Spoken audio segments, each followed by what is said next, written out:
forgot to mention at the beginning of Mass, so today is the Solemnity of Christ the King. It's the last Sunday of our liturgical year. Next Sunday we begin Advent. And Archbishop has, again, if you remember last year, he mandated a preaching series throughout the diocese at this time of year. He's done it again this year. And so he's asked, starting today and through all of Advent, he's asked all the priests of the diocese to preach on a theme that he has laid out. And that theme is on the Eucharist as the sacrament of charity. But you know me, I have to say at least one thing about Christ the King. So you get 2 for 1, 2 homilies, really short, first one I promised, and I can just feel it. I can feel it inside of you. You're like,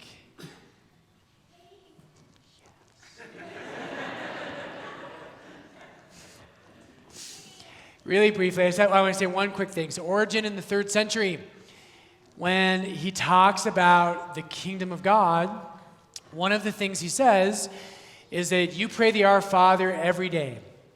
And you should pray it multiple times a day. And every time when you pray the Our Father, you say, Thy kingdom come. And Origen says, whether you realize it or not, what you are asking God for in that petition is you are asking that he would reign in your soul. In your soul, all of us, right, what happens is we have these sins in our souls, and we're used to thinking of sin sometimes as just, I did that wrong, and that wrong. You're like, I was angry in traffic, I yelled at my kids, I egged Father Brian's house, whatever it might be, and I know who you are, but that didn't happen. But more profoundly, brothers and sisters, sins are things that want to gain power in your soul. Pride, lust, hatred, jealousy, envy, greed. These things have power in our souls. And when you pray for Christ, and you pray to God, you say, Thy kingdom come. You're praying that Christ would reign in your souls and that he would cast out these powers. What a beautiful prayer. So when you pray the Our Father today at Mass, hear those words and mean them. Okay, that was pretty good for first. That was short. For me, that was pretty good. Okay. I hate talent shows. Don't you hate talent shows? Yeah, those of you who don't, it's because you have talents. Right? And you're the people who invented talent shows to make the rest of us feel terrible. Right? It's like when you're a kid and there's the one kid in class who can turn his eyelid inside out. And you're like, I have no talents. Right? I've always hated talent shows. We have one, though, in the seminaries, and Zach, it's still going on, right? Do you like the talent show? No. Thank you. Okay. Unite untalented people. So we have a talent show in the seminary. We just call it Coffee House. And my first year as a seminarian, I was like, what the heck am I going to do for a talent show? And I was kind of nervous about it, and a group of my friends in our first year of seminary, we all kind of felt the same way. And we all were like, we don't have any talent, so we did what any logical person would do. We went to Goodwill, bought a bunch of 70s kind of clothing style items, and we reenacted the famous cowbell skit from Saturday Night Live. If you don't know that skit, you can't be Catholic, so go watch that. It's absolutely hilarious. So about 5 of us, we got together, we pretended to be a band, and we acted out the Don't Fear the Reaper, where he's like, I need more cowbell. And we're getting ready for it, and we're all nervous, and we walk into the cafeteria where the talent show's at, and the person ahead of us is in the middle of their talent. And now it's Father Hector Chiappa, And Hector's in the cafeteria, and the lights are dimmed, and he has a slideshow of Caravaggio paintings, and I kid you not, and he has a glass of port, and there's classical music playing, and he's like, do you see the theological significance of Caravaggio's light? And I'm like, we're about to do the cowbell skit. I'm like, what are we thinking? Oh boy. It was crazy. When we did the cowbell skit, and one of the craziest things that happened was at the end of it, Hector came up to me and he goes, and he had never seen the Saturday Night Live skit, and he's like, that was amazing. Did you come up with that? And I was like, yeah. I'm pretty talented.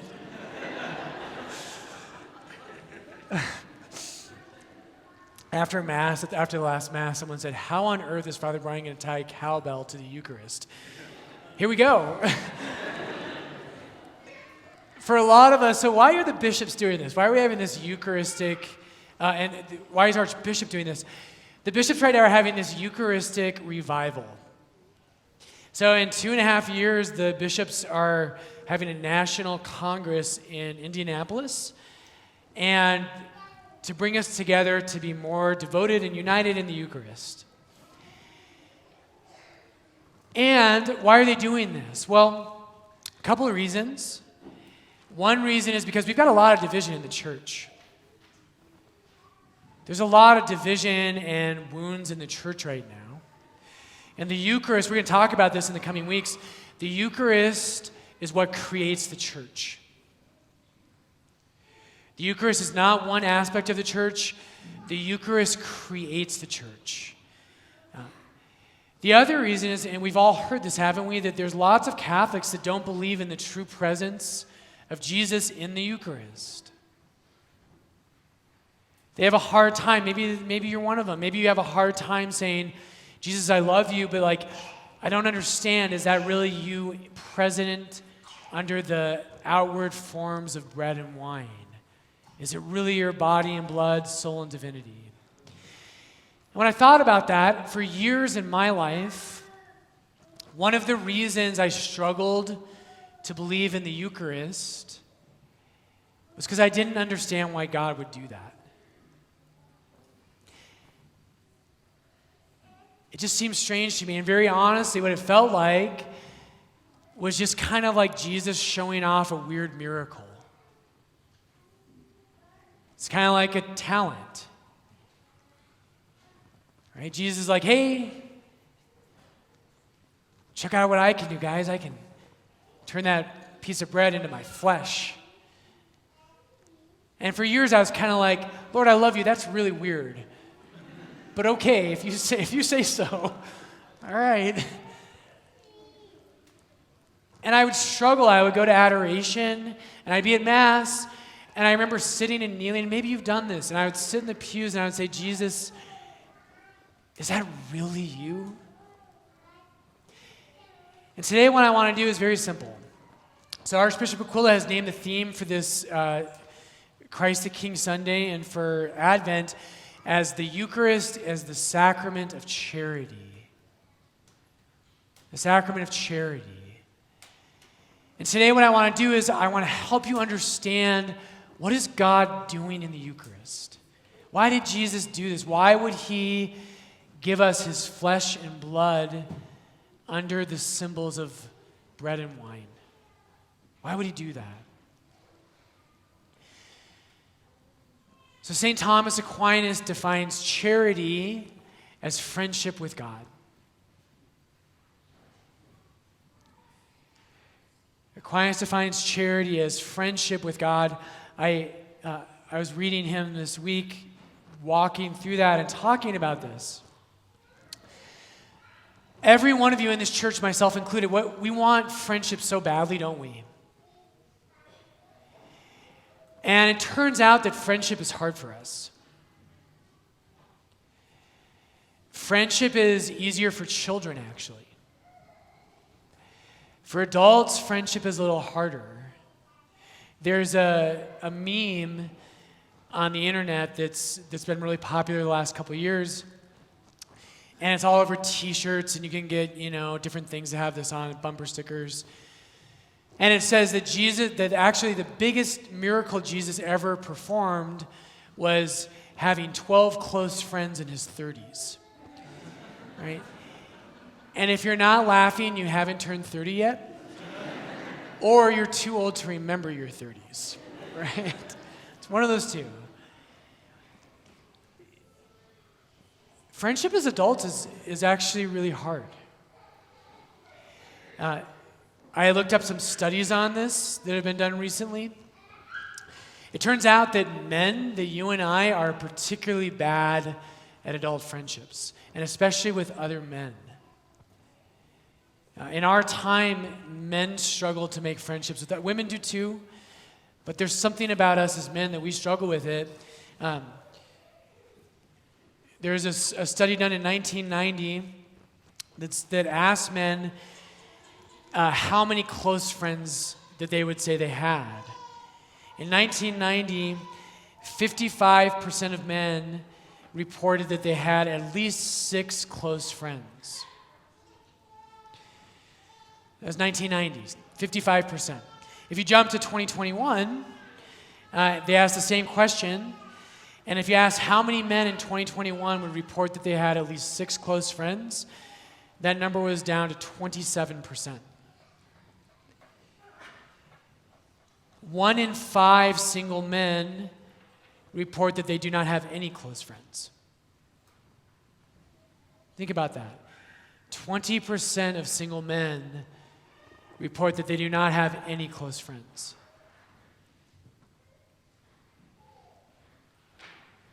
Every one of us, brothers and sisters, we desire intimate relationships. It's kind of hard as adults, though. But every one of us desires these things. Aquinas defines charity as friendship with God. And Archbishop Aquila has asked us to reflect on the Eucharist as the sacrament of charity. So that means the Eucharist is the sacrament of friendship with God.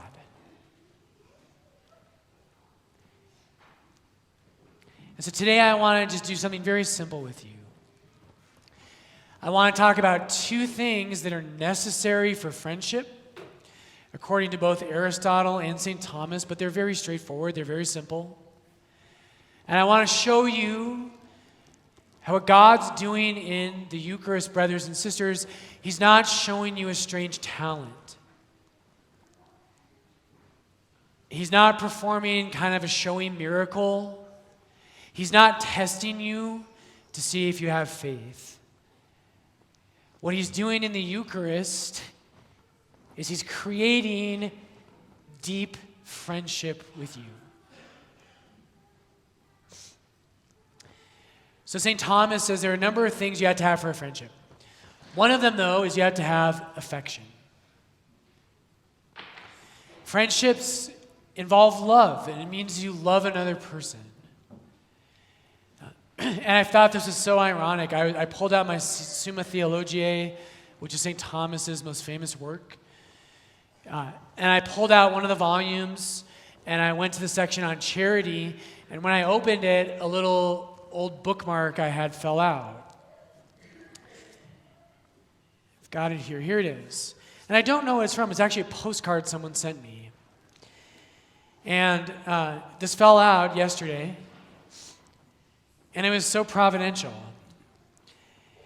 And this young woman named Brianna wrote me and she said, "Dear Father Brian,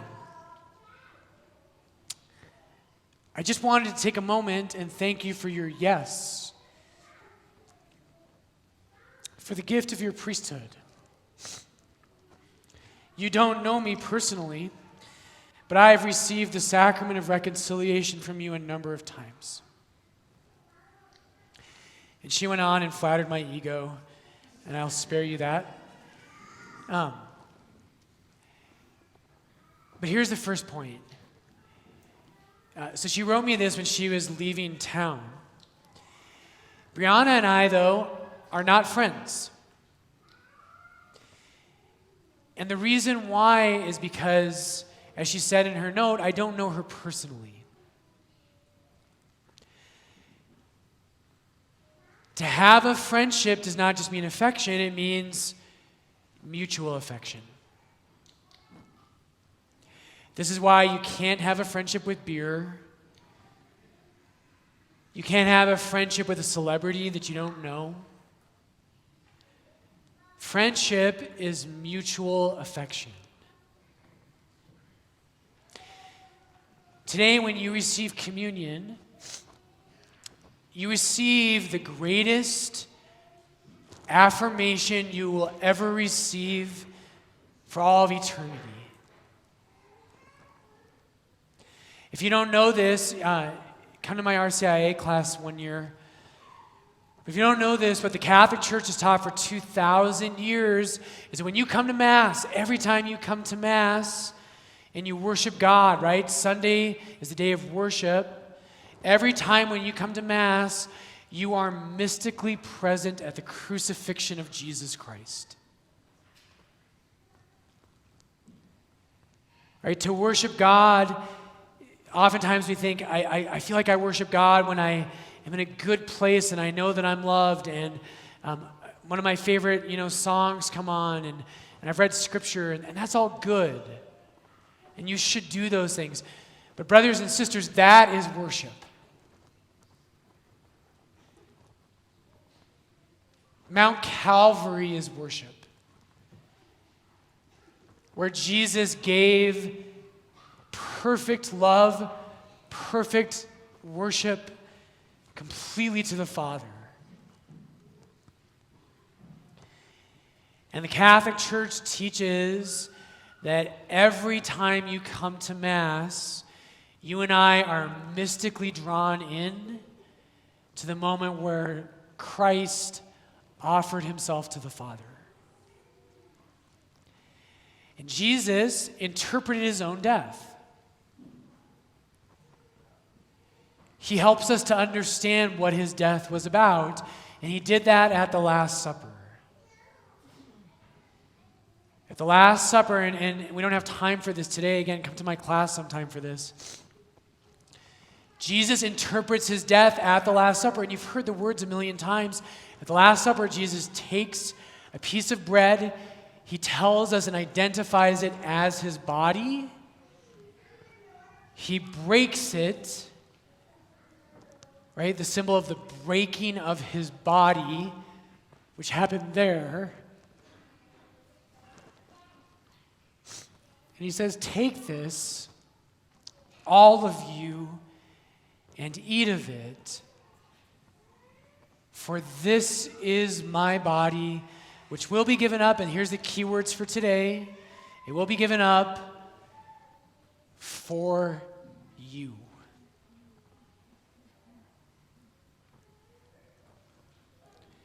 For you.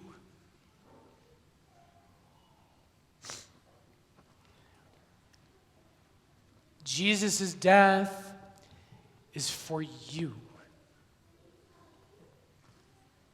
St. Paul in Galatians 2, great memorization verse, Galatians 2:20.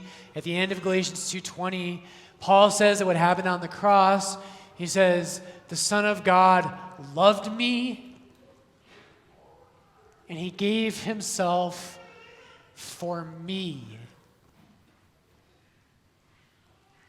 Jesus, you loved me on the cross, and you gave yourself for me.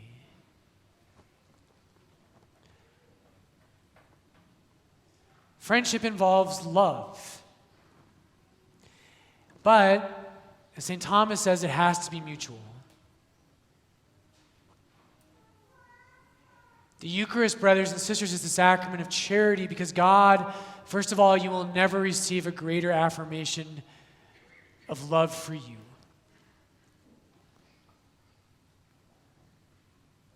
He is on that cross, not for somebody else, but for you.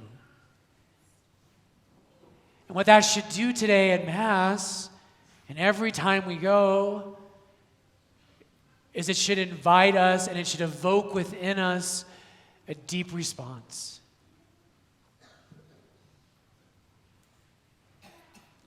Jesus, I don't love you as much as I should, but how could I not love you? When you give yourself to me in the sacrament of communion, which memorializes your death, Lord, how could I not love you? The Eucharist creates friendship, brothers and sisters. Today at Mass, right, every Sunday, every time you go to Mass, the priest says, the Lord be with you and with your spirit. Lift up your hearts. We lift them up to the Lord. Augustine, when he preaches to his catechumens about this, he says, do you really?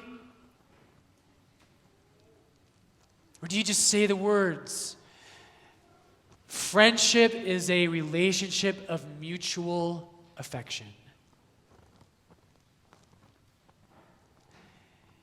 What God is doing in communion, brothers and sisters, is not some strange miracle. It's not kind of a creepy trick that your uncle will do at Thanksgiving this year. It's kind of weird, and you're like, oh, super cool. That's not the Eucharist. The Eucharist is where God creates communion. Our division from God, right? In our second reading today, at the very end, in Colossians 2. It's actually chapter 1. In Colossians 1 today, at the very end of this reading, it says that in him all the fullness of God was pleased to dwell, and through him to reconcile all things to himself. To reconcile all things to himself. The Eucharist is not a fringe part of Christianity. It is not a cool part. The Eucharist is the beating heart of the Christian life, where God reconciles through the death of Jesus Christ. He reconciles us to himself in the deepest friendship you will ever have. Lastly today, and this is so cool, very simply, St. Thomas Aquinas says, for a real friendship to exist, there has to be a certain level of equality. Right? You tend to be friends with people that are somewhat similar to you, at least. You tend to think the same way. You have certain interests you share. There's a certain equality. This is why it doesn't work, right? If you try to be friends with someone you just think is like so cool, but you're not on the same playing field, right? It just doesn't work. I think of sometimes my friends from high school. They don't admire me, by the way, but my friends from high school, it seems in Aristotle's example, to flesh this out, Aristotle says if you were friends with someone as a child and you grew up but they didn't, it would be hard to be friends. And sometimes, like my high school buddies, I'll bump into them every once in a while and they're like, hey, Larkin, what's going on? I'm like, I'm a priest. I still talk like that, actually, but we kind of are in different places. We don't share a lot of the same things. There's less of a shared interest in life and the things that we love. And so the second thing that you have to have for a deep friendship is a certain level of equality and, brothers and sisters, mystery of mysteries. God doesn't just love you. In the Eucharist, he is transforming you to become holy as he is holy. Our reading today says this as well. Colossians 1:12, we give thanks to the Father who has qualified us, our translation says. The Greek word is hikanos. He has made us worthy.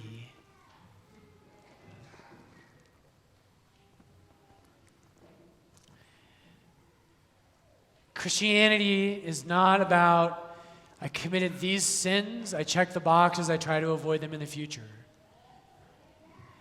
Christianity is where God reconciles all things to himself. Where he makes you not just someone who is saved, but he makes you his friend. His close, intimate friend.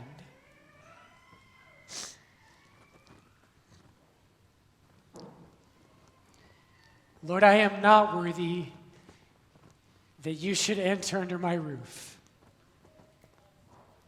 but only say the word and my soul shall be healed.